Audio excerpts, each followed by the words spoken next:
Hello guys, I am Anmol Anand Singh. Welcome to my YouTube channel physics analysis. तो आइए, हालांकि नाम फिजिक्स एनालिसिस है लेकिन हम लोग केमिस्ट्री भी पढ़ेंगे।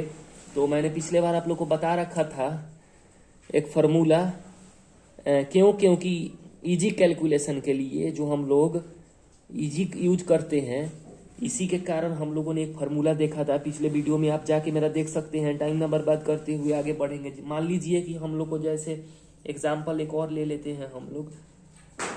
मान लीजिए, देखिए अच्छे से समझने की कोशिश करेंगे आप लोग।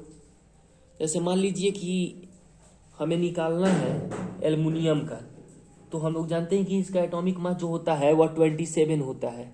ठीक है, तो मान लीजिए इसे वर्ड में लिखना होगा तो एटॉमिक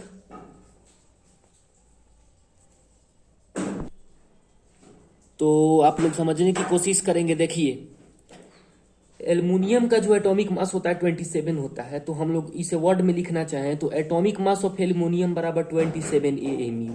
यानी ये क्या है, अगर हम लोग इसको बनाने का कोशिश करेंगे तो ये क्या चीज हो जाएगा, मास ऑफ, समझने की अच्छे से कोशिश करेंगे, mass of one atom of given element यानी 27।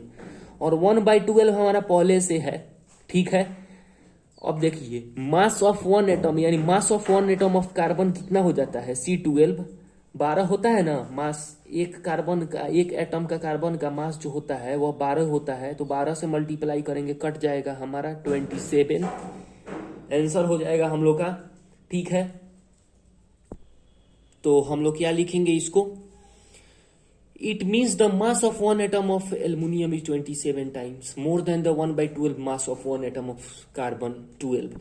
यानी जाहिर सी बात है कि एक एटम के एल्युमिनियम का जो मास है वह 27 टाइम है, 27 टाइम्स 1/12 मास ऑफ, यानी एल्युमिनियम का 27 हो गया। ठीक है, तो ये एटॉमिक मास ऑफ एल्युमिनियम है, यानी mass of one atom of aluminium. एक एटम एल्युमिनियम का मास जो है वह 27 है। और 1/12 मास ऑफ वन एटम यानी 1/12वां भाग जो है कार्बन का, एक एटम का जो मास है, मास वह 12 है। तो जाहिर सी बात है कि एल्युमिनियम जो है बड़ा है। चलिए, प्रॉब्लम नहीं हुआ होगा आप लोगों को, आगे बढ़ेंगे। तो जाइए, हमारा जो मेन टॉपिक है आज का, मैं वहीं पढ़ाने वाला था लेकिन उसके पहले आप लोग को एक एग्जाम्पल शो कर दिया हूं। तो एवोगाड्रो नंबर के बारे में पढ़ना है। ठीक है, यह जो है वो एन से डिनोट किया जाता है। किस एन से, कैपिटल एन से, ध्यान रखेंगे इस बात को। और एन का जो मान होता है वह 6.022 इंटू 10⁻23 होता है। याद कर लेंगे आप लोग, बोर्ड एग्जाम में इसे का वैल्यू पूछा जाता है और न्यूमेरिकल बनाने में भी यूज किया जाता है। अगर मान लीजिए कि हम इस डेसिमल को एक पल के लिए हटा दें तो यहाँ पे जो 3 अंक है वह 3 जीरो के रूप में बदल जाएगा। मैथ्स आप लोग जानते होंगे, और ये जो है सही उतर जाएगा। अब आगे समझते हैं कि क्या है ठीक है, तो हम लोग इसके आगे समझते हैं। मैंने यहाँ तक बताया था ना आप लोगों को कि 60 इतना हो गया है। ठीक है, अब देखिए अच्छे से समझेंगे, आराम से समझेंगे। अब 6.022 इंटू 10⁻23 है, और नीचे जो हम 1000 था उसको हम 10⁻3 लिख सकते हैं कि नहीं लिख सकते हैं, लिख सकते हैं अकॉर्डिंग टू मैथ्स फार्मूला। तो n इज इक्वल टू 6022, यानी हिंदी में बोले तो 6022 और 10⁻20। कैसे हुआ भाई, डिवाइड में रहता है और सेम बेस रहता है तो पावर जो होता है वह माइनस हो जाता है। ठीक है, अब हम लोग देखिए कि 10⁻20 कितना होता है, तो आप लोग काउंट कर लेंगे।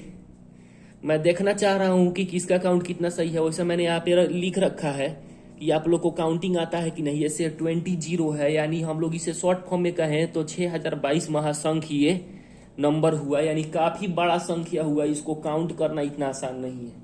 ठीक है, अब जैसे आगे बढ़ते हैं, देखिए अब देखिए बच्चों, अच्छे से समझेंगे कि जैसे मान लीजिए एलिमेंट को हम एटॉमिक फॉर्म में लिखते हैं तो कैसे लिखेंगे, हाइड्रोजन, कैल्शियम, ये सब डिनोटेशन साइन है। मैंने पहला ही वीडियो में आप लोग को बता रखा है कि किसको क्या चीज से डिनोट करते हैं।